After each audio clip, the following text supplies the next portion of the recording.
Hi guys, good morning. இன்றைக்கி நான் எவ்வளோ வெயிட் இருந்தேன், இன்றைக்கி நான் என்னெல்லாம் ஃபாலோ பண்ணேன்றது நான் உங்களுக்கு ஷேர் பண்ணுறேன். இன்றைக்கி டே ஒன்னோடது ஃபுல் டே வந்து நான் இன்றைக்கி என்னெல்லாம் ஃபாலோ பண்ணேன்னு உங்கள்கிட்ட ஷேர் பண்ணுறேன். ப்ளஸ் என்னோடய வெயிட் எவ்வளோ இருந்தேன்னு சொல்லிட்டு இந்த வீடியோட எண்டில் வந்து நான் போஸ்ட் பண்ணுறேன். சரிங்களா? எனக்கு ஃபுல்லாக பாருங்கள், உங்களுக்கும் ரொம்ப யூஸ்ஃபுல்லாக இருக்கும். என் கூட சேர்ந்து யாரெல்லாம் வெயிட் லாஸ் ஜேர்னியில் இருக்கீங்களோ எல்லாருக்கும் ஆல் த பெஸ்ட், கங்க்ராச்சுலேஷன்ஸ். எல்லோரும் பக்காவாக ஃபாலோ பண்ணுங்கள். Thank you so much. And then morning ஃப்ரெஷ்ஷில் ஸ்டார்ட் பண்ணி ஷேக்கில் கம்ப்ளீட் பண்ணிட்டேன். மார்னிங் பிரேக்ஃபாஸ்ட் முடிஞ்சது.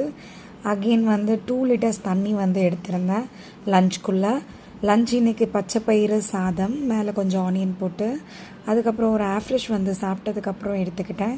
ஈவினிங் கொஞ்சம் பசிக்கிற மாதிரி இருந்தது, ஸோ கேரட் வந்து 2 பீஸ், அதுக்கப்புறம் ஒரு ஃபைபர் காம்ப்ளெக்ஸ் வந்து ஈவினிங் போல் எடுத்துக்கிட்டேன். அகெயின் ஒரு ஆஃப்ரெஷ் வந்து நான் எடுத்துகிட்டு தென் என்னோடய நைட் டின்னர் ஷேக் வந்து நான் கம்ப்ளீட் பண்ணிட்டேன். டோட்டலாக 5 liters தண்ணி நான் இன்றைக்கி எடுத்திருந்தேன். என்னோடய வெயிட் 90 kg ரவுண்டாக இருந்தது. தேங்க்யூ.